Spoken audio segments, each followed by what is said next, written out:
ma'am. Wala ho dito ang papa ko. Nasa Hong Kong ho. Pwes, dali mo rito ang mama mo! Wala rin ho dito mama ko. Nasa States naman Pwes, ho. magdala ka rito ng kahit na sinong kamag-anak mo! Ba't ako lang ang pinag-iinitan nyo? Samantalang ang mga seniors Wala ka nang marami habla pa! Basta hindi ka makakapasok sa eskwelahan ito! Hanggat hindi ko nakakausap ang mga magulang mo! Sige na ho, papasukin nyo na ako. Estudyante naman ako dito eh. Hindi ka pwede pumasok sa eskwelahan ito. Sige naman Stallone, oh. May examination ako ngayon oh. Pag hindi ako nakapasok, babagsak ako. Wala akong pakialam sa'yo. Stallone, papasukin mo na. Nagmamakaawa rin tao eh. Huwag ka makialam dito, ha? Siya nga naman, Stallone. Papasukin mo na. Nakakaawa na may tao eh. Hoy!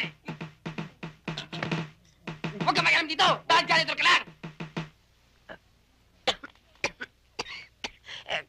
Kayo ba talaga ang lolo ni Toby? At bakit? Alam mo ba akong maging lolo ni Toby, ha? Kung sa bagay, mas maganda kung lalaki sa kanya. Teka, sandali. Ito bang eskwela hindi pinagbibili ba, ha? Ha? Magkano? Sabihin mo.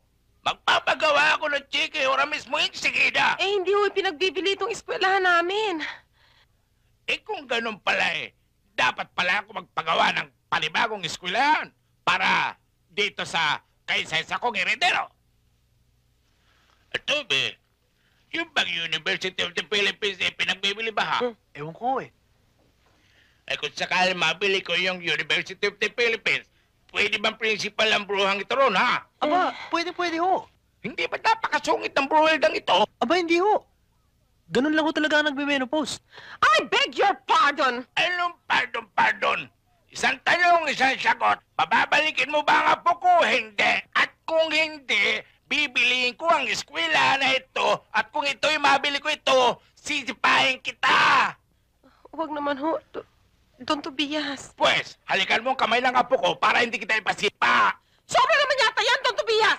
Gusto mo manatiling principal sa eskwelahang ito o hindi? Gusto ho. Pues!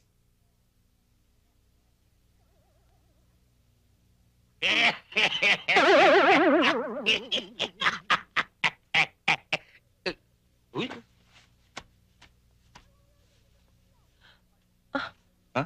Anong nangyari sa inyo, Don Tobias? Masakit ang ulo ko eh. Sobrang sakit. Ha? Alam mo ba? Salve? Oh, bakit? Panay ang buntong hininga mo dyan? Nako, pati itong pamamalansya iniwan mo.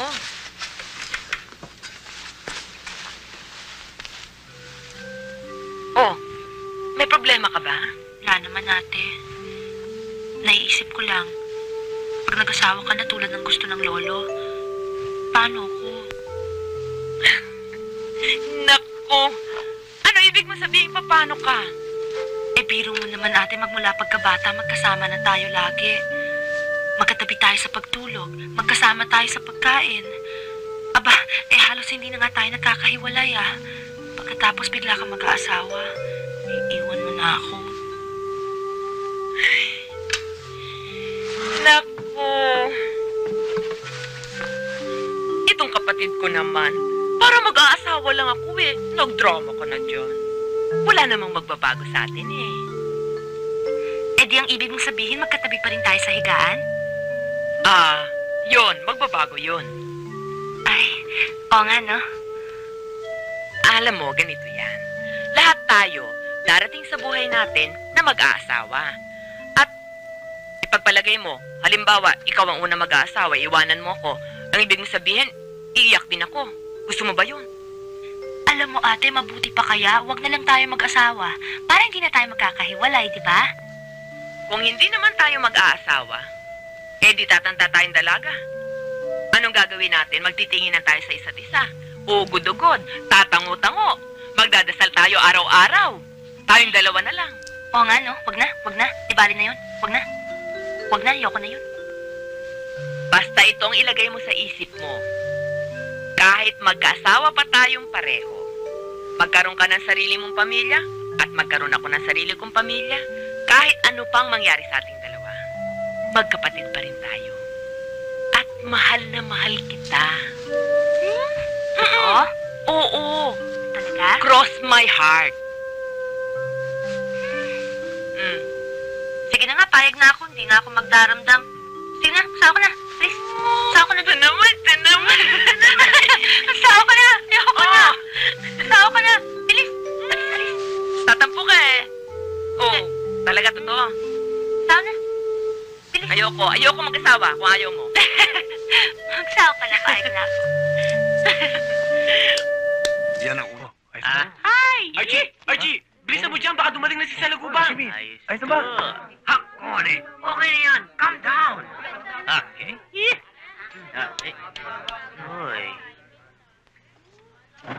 Wow! Ang ganda! Hi. Excuse me, may nakuha ba dito? Wow! Ganda! Wow! Wow! Wow! Bilisan ko, Ma'am. Dali! Dali! Good morning. Good morning.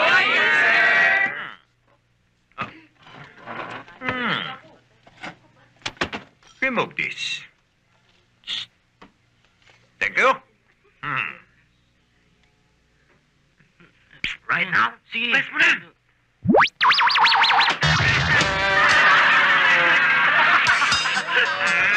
Thank you very much for my food. Take a souvenir for my picture frame. Anyway, let's start Monday. Because Monday is the first day of the week. So let it make good so that in the whole week, we are in good mood of lessoning English subject.